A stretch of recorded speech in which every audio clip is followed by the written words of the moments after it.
What is going on, YouTube, and welcome back to the channel. I first want to wish everyone a happy holidays, but as we near the end of the month, we're going to do our November market report, so let's jump right into this one.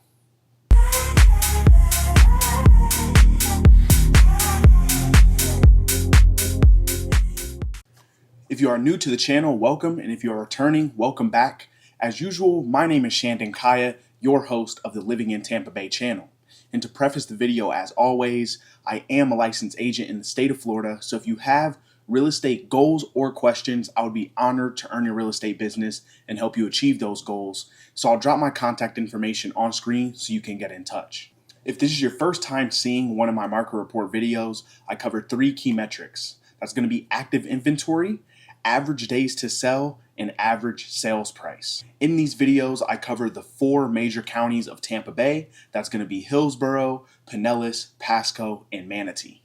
The Tampa Bay area is still dealing with the aftermath of Hurricanes Milton and Helene, but the market is recovering slowly but surely. I just read an article recently about how Florida markets have adapted and overcome the aftermath of hurricanes throughout history. You might be surprised that the numbers will show that Florida markets often outperform the rest of the country even after hurricanes, and that's simply because so many deals hit the market and then investors flip these properties and turn them into something even more beautiful than before. And in addition to that, the properties that were unaffected by hurricanes go up in demand and ultimately go up in value. You might find it surprising that today, 1 in 3 Florida residents were actually born in Florida. And time again, Florida has proven that more people are moving into the state than out of the state, even with natural disasters like hurricanes and political factors. Without further ado, let's jump into the numbers.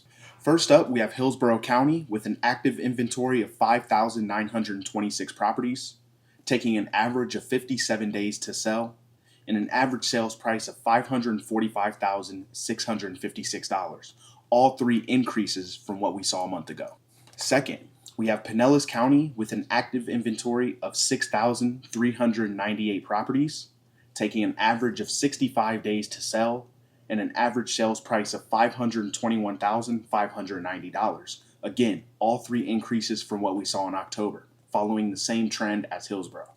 Third on our list is Pasco County with an active inventory of 4,162 properties, taking an average of 55 days to sell and an average sales price of $357,592. All 3 decreases from what we saw in October. And lastly, we have Manatee County with an active inventory of 3,902 properties, an increase from what we saw a month ago, taking an average of 70 days to sell, a decrease from what we saw last month, and an average sales price of $555,896, an increase from what we saw in October. When looking at all 4 counties as a whole, it can be a little bit harder to determine exactly what is causing increase or decrease in property value, given that all 4 counties have properties in areas that were greatly affected by the hurricanes, but also areas that weren't affected at all. In my last 2 market reports, we saw a significant decrease in inventory because a lot of people pulled their properties off the market either in preparation of the hurricane or the aftermath of the hurricane. Now we see a significant increase in inventory in 3 of the 4 counties of Tampa Bay, and that's because either these people decided to relist their property or the properties that either took damage or needed repairs after the hurricanes have now been taken care of and relisted. With property values increasing in 3 of the 4 counties, that tells me several buyers were not hesitant on moving into the areas that were unaffected by the hurricanes, increasing demand, increasing values, and shortening closing times in 2 of the 4 counties.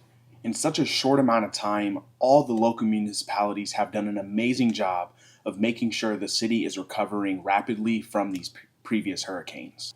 Historically speaking, if we look at the years 04 and 05, after a devastating hurricane swept through Miami, even after the fact, Miami significantly outperformed other markets across the entire country.